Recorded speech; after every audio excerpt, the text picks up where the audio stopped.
Terima kasih Anda masih bersama kami di Berita Padang. Bagi Anda yang baru saja bergabung, kami hadirkan kembali 3 berita utama pada pagi hari ini.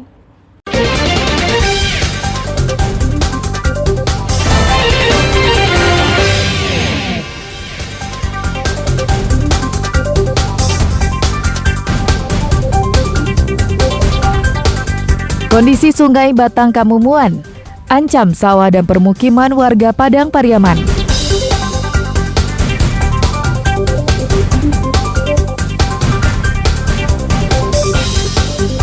Sulaman Kapalau Peniti, warisan turun-temurun yang masih eksis hingga kini.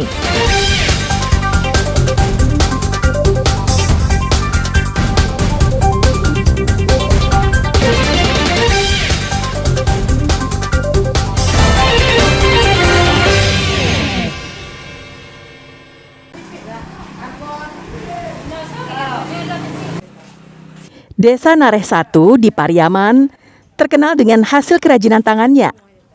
Salah satunya adalah sulaman Kapalau Peniti. Berbagai jenis motif kain yang dihasilkan, seperti motif bunga, pohon, atau apa saja yang menarik untuk disulam. Mulai dari baju hingga setelan yang dilengkapi dengan selendangnya. Hasil karya yang telah selesai dikerjakan, dipajang, dan siap untuk dijual dengan harga bervariasi tergantung dari tingkat kerumitan sulaman. Mulai dari harga Rp300.000 hingga Rp3 juta untuk sehelai baju. Untuk bisa mengerjakannya, dibutuhkan bahan dasar yang dibeli di pasar. Pertama-tama, yang harus dikerjakan adalah membuat pola yang akan disulam. Kemudian kain dilukis sesuai dengan motif. Setelah itu dijepit dengan patron atau ram. Sedangkan penggunaan benang cukup disesuaikan dengan motif yang ada. Untuk proses penyulamannya dibutuhkan waktu sekitar 5 hingga 10 hari untuk setiap helai kain yang bisa dijadikan baju. Aktivitas ini biasanya dikerjakan kaum ibu, mulai dari ibu muda sampai nenek-nenek. Kerajinan sulam Kapalau Peniti ini sudah bertahan lebih dari 1 abad lamanya. Ilmu menyulam Kapalau Peniti ini diberikan secara turun-temurun. Untuk sehelai baju diupah dengan harga Rp125.000 hingga Rp1.500.000. Sejak kecil sampai sekarang masih bisa. Siapa yang ngajarkan dulu, Mak? Nenek, orang tua kan, sampai nenek menjahit. Untuk apa Mak menjahit dulu, Mak? Untuk apa? Untuk tambahan lah.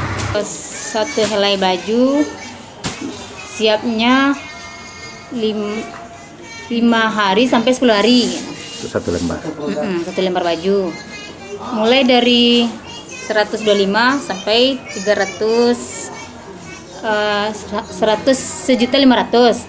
Saat ini, pemasaran sulaman Kapalau Peniti telah merambah kota-kota besar di Indonesia.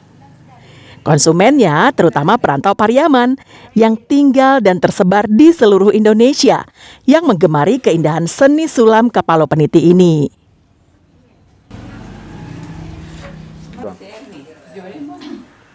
Meski terlihat mudah untuk dikerjakan, namun ternyata butuh ketelitian dan kesabaran untuk bisa menyelesaikannya. Dari Kota Pariaman, Eki Rafki melaporkan.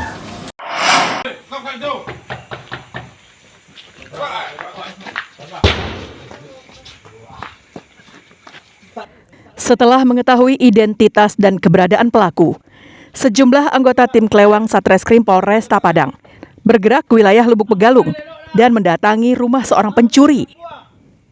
Petugas yang tiba di rumah pelaku tidak bisa masuk karena dikunci. Beberapa kali tembakan peringatan ke udara tidak digubris pelaku. Polisi akhirnya mendobrak pintu dan masuk ke dalam rumah.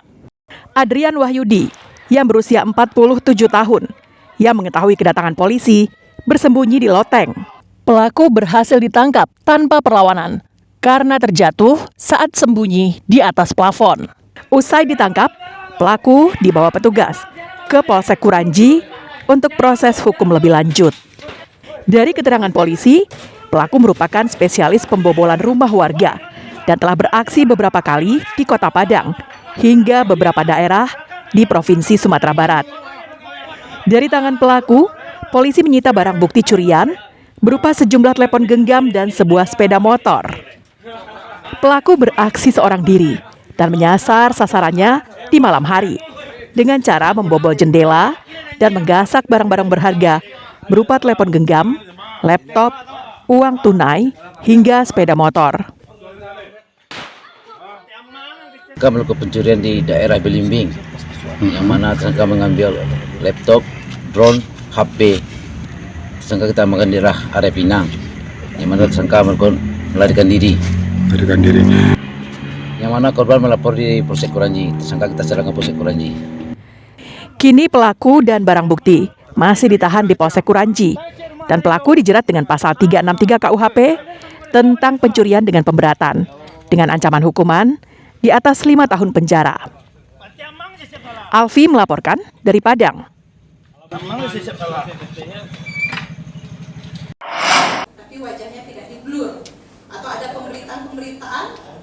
Komisi Penyiaran Indonesia Daerah Sumatera Barat Rabu pagi menggelar kegiatan sekolah P3 SPS atau Pedoman Perilaku Penyiaran dan Standar Program Siaran. Pesertanya adalah mereka yang sehari-hari berada di belakang layar televisi maupun radio di Sumbar. Untuk kegiatan ini bertujuan untuk memastikan kualitas siaran semakin baik dan berkualitas. Dengan kegiatan selama 2 hari ini, peserta kembali diingatkan hal-hal penting dalam penyiaran, apa yang boleh dan apa yang tidak boleh ditampilkan. Menurut pemantauan KPID Sumbar, dalam 5 tahun terakhir, terjadi penurunan mutu siaran di Sumatera Barat. Indikasinya, banyak ditemukan pelanggaran dan pemberian sanksi administratif lembaga penyiaran. Indikatornya kita dari tenaga pemantau banyak menemukan potensi-potensi pelanggaran yang ditayangkan oleh siaran TV dan radio. Kemudian dari potensi pelanggaran itu kita plenokan secara komprehensif, tentunya kita mengkaji analisa dari pasal-pasal yang dilanggar dari P3 SPS itu.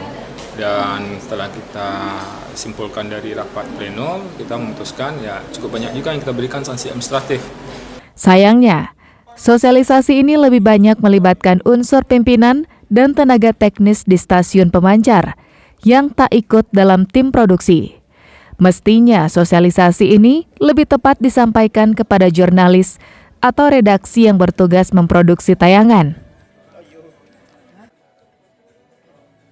Ya, nanti setelah ini kita berjalan dalam kegiatan ini kita akan mensosialisasikan apa yang sudah diberikan oleh KPID ke kami. Nanti kita akan sosialisasikan kepada kru kami yang ada di daerah. Ya, dengan adanya BIMTEK di KPID Sumbar ini mengadakan acara BIMTEK di hotel ini, itu sangat bermanfaat penyampaian aturan-aturan P3 SPS yang disampaikan oleh pihak KPID dalam undang-undang penyiaran. Ini supaya dapat diterapkan buat kawan-kawan liputan atau jurnalistik untuk penerapan aturan undang-undang penyiaran tahun 2022. Komisi Penyiaran Indonesia adalah lembaga yang mengawasi isi dan mutu siaran televisi dan radio di tanah air, agar masyarakat bisa mendapatkan informasi dan hiburan yang berkualitas. Robiha melaporkan dari Padang. Saudara, informasi tadi sekaligus menutup berita Padang pagi ini. Saya Fri Meriana beserta tim redaksi yang bertugas mengucapkan terima kasih. Sampai jumpa.